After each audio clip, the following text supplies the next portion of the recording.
Is your worst blinded by horniness story of your teenage years?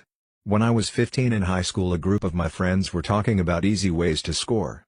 After a couple of hours of conversation, we came up with the idea of going to the adult offender registry and looking up women that had offended near us and showing up in their place since the address is in the registry.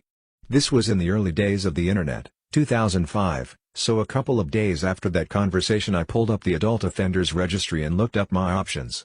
There was hundreds of men in there, some of which I had seen around town, but only 2 women in total, and only one of those was in walking distance. So I MapQuested and printed her address and picture and set off to her place. When I get there and see that it was in the projects, I had a thought that this was a terrible idea.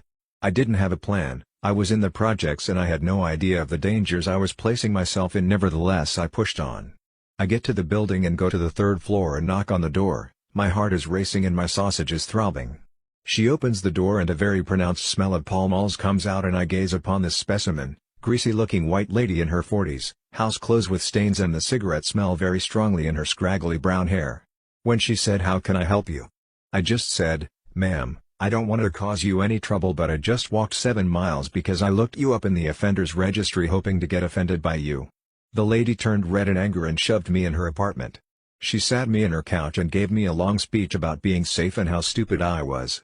When she was done, me still being blinded by my hormones, asked, "So can I at least get something done to me?"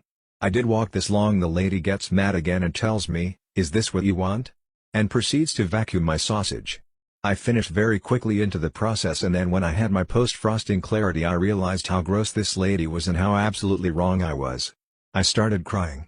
I told her, "I'm sorry I harassed you and unloaded in your mouth." She swallowed my sausage filler, got up, went to the kitchen and gave me a glass of Kool-Aid. She told me to take it easy and not tell anyone.